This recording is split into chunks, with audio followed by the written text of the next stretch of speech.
Welcome once again to Noir Alley, where a strict no discrimination policy is always in effect.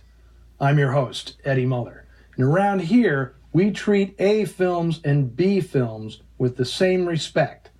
Movies born on the Tony sound stages at Metro-Goldwyn-Mayer or Paramount had plenty of inherent advantage over scrappy product produced by the studio's B units or in poverty row companies, where budgets were meager and shooting schedules insanely short.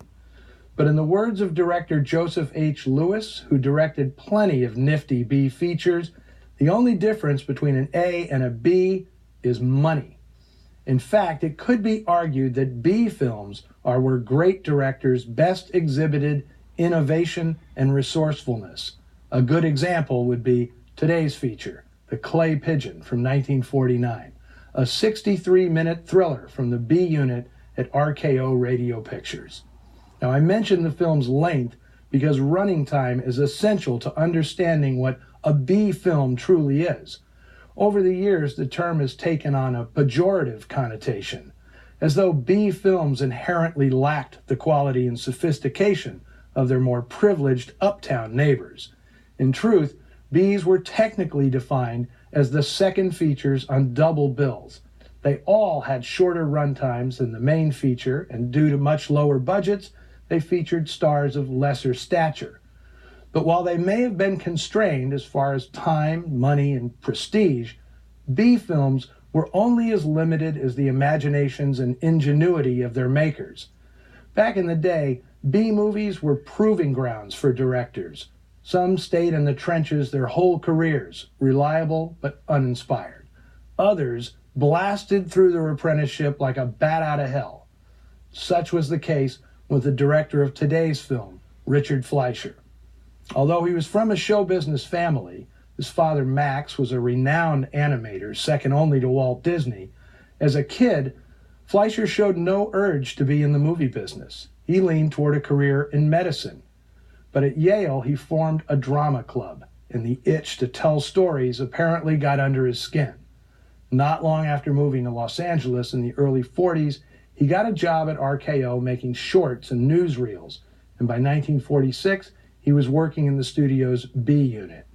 Now, after a brief loan out to Columbia, where he directed a comedy for producer Stanley Kramer, Fleischer returned to RKO, making his bones with a string of tough and terse crime pictures: Bodyguard, Follow Me Quietly, Armored Car Robbery, and The Clay Pigeon.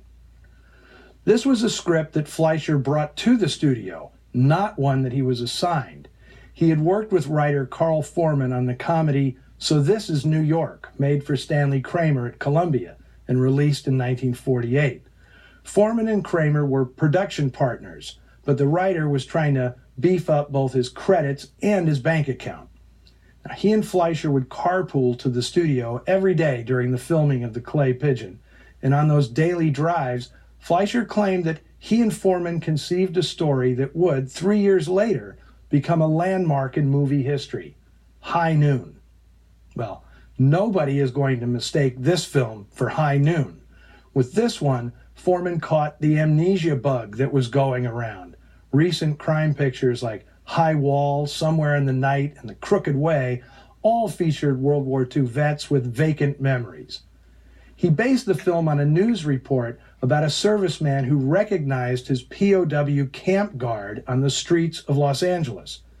Now, the script takes a few dramatic leaps in logic, often required in movies with such compressed narratives, but it also manages to make a few unexpected points about the Japanese-American experience during World War II.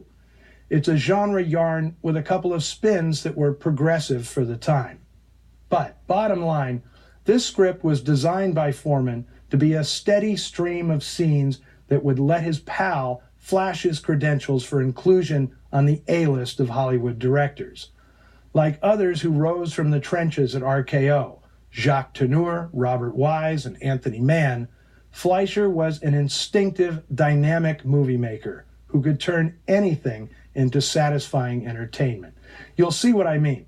From the first scene to the exciting climax, which is a warm-up for the wonders Fleischer would soon work on his breakthrough picture, The Narrow Margin. which I hope you caught a few weeks back on Noir Alley. Now, B-movies were crucial to RKO at this time. The business had been sold to Howard Hughes, and there was a lot of uncertainty and turmoil about his plans for the studio. While Hughes interfered incessantly with the studio's top-line projects, the B unit, under the stewardship of Sid Rogel, remained immune from the boss's caprices. Rogel got projects done on time and on budget, even if it meant ripping pages from the script of a film that had fallen behind schedule. Starring Bill Williams and Barbara Hale, and featuring some nice work, both in the studio and on location, by DP Robert DeGrasse, here is our Memorial Day weekend noir, The Clay Pigeon.